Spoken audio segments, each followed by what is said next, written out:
Hey everyone, welcome. Today we were talking about 4 ways that your brain can help you have more self-trust. Trust in yourself, believe in yourself, confidence in yourself.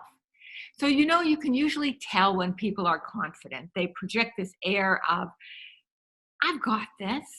Their beliefs, their trust in themselves, especially if it's not braggy or showy, helps you believe in them too. So to continue on this theme we've been covering, about 7 out of 10 people are dealing with this thing called imposter syndrome, which is an underlying lack of confidence due to a lack of self-trust, the ability to trust yourself that things are originating with you. You are the source of what goes on in your life. But the good news is it doesn't have to be that way. First of all, I don't want you to think that it's just you. Many people, including those in leadership positions, have fears that are stressing them out from the inside. And just notice how many relate to you. So, of course, fear of losing connection to loved ones. What happens if you get too big or too shiny? Maybe the people around you won't relate to you the same way. Then there's the fear of not being able to hold it together, both in your world and the competing interests in your head. And then there's the fear of exhaustion, burnout, depression, and of course, the fear of your, quote, inadequacies being found out. So today we're going to cover the science behind this and give you some important antidotes to put in your life right now. So most people don't realize that our thoughts trigger our body's chemical reactions. And then that goes around and re-triggers our thoughts. It's like a crazy cycle. And neuroscientist Tara Swart explains.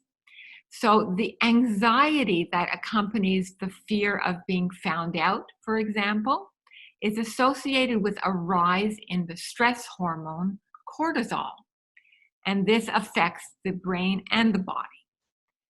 If you are feeling not deserving, saying, oh, it was luck, it was, not your skill or hard work that got you there, but something else that you can't depend on, and another way of not trusting yourself, that correlates to lower levels of serotonin, which is connected to your mood.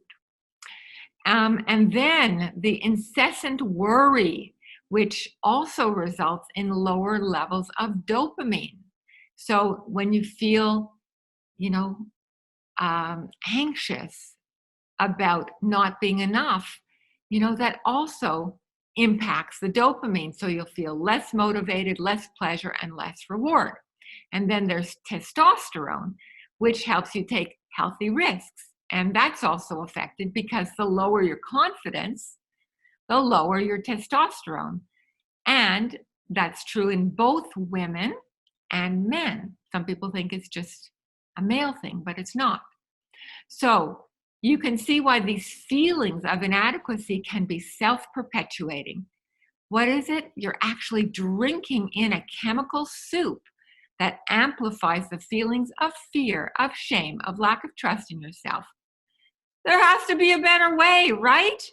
Okay, let's go through it right now. It starts with awareness. Awareness, being aware of the tendency to default into self-doubt. So this is kind of like a mental reflex. Our brains will automatically go to what patterns have been practiced. So these have been developed and solidified over time.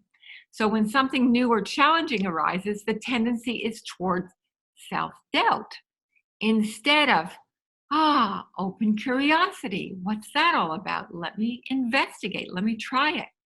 So just imagine how you feel during a bout of self-doubt versus the expansiveness of experience, that spark of curiosity.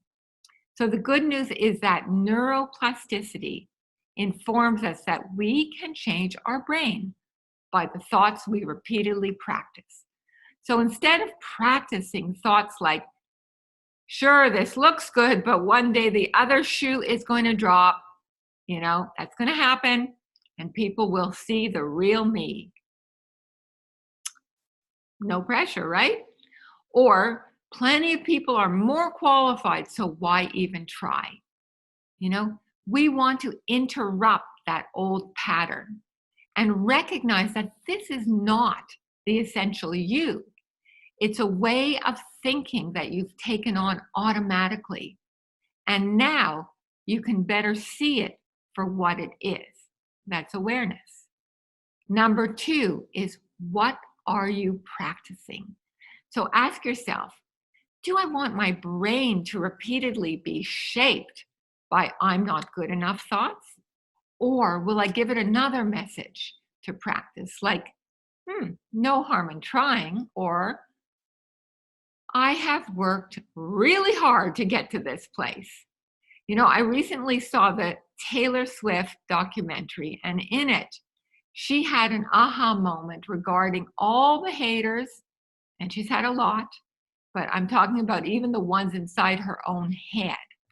So she realized that she had done all the work. In fact, she'd worked her butt off. She wrote the songs and performed them, and they were based on her life. There's freedom in owning the story that you want your brain to practice and intentionally changing the narrative to one that supports your best life. Number 3, take action. Most everyone is plagued by the feelings of self-doubt. It's universal. Whether you're just starting out at a job or whether you're, the chairman of the board. The question is, what do you do when that happens? Do you stop in your tracks and take a leisurely bath in the brain chemicals that keep you feeling bad? Or do you chart a new course? Consider taking action even while you are entertaining that critic's mind. Like, yeah, I know you are there, and I'm moving forward anyways. Like, get out of my way, right? When you go into action, your brain chemicals are less in freak out mode when the amygdala takes you into fight, flight, or freeze, and you can develop greater trust in yourself, more confidence, and a self-belief that goes stronger with every step. Action is proof. It's proof positive. And when you shift into action, you get out of your brain, you get out of your mind, of that wheel that you are on. And number 4 is actually feel the progress.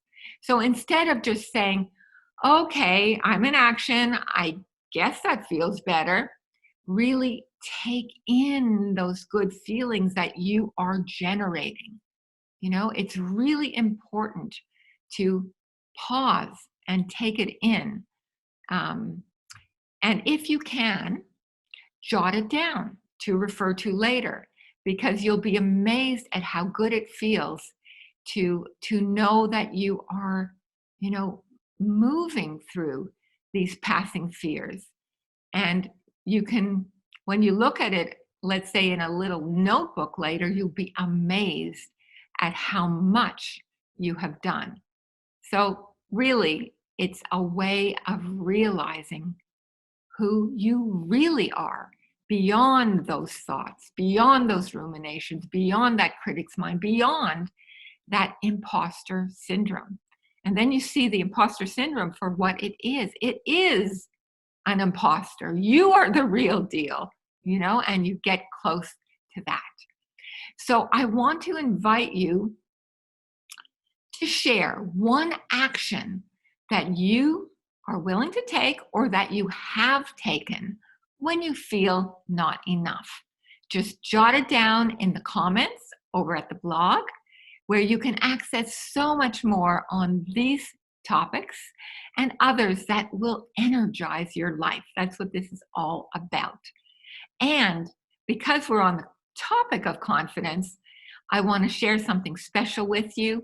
You can click the link for the free download of the confidence chapter from my latest book, Emotional Advantage, which covers this and so many more aspects of confidence so that you again can tap in to who you really are, starting from the inside.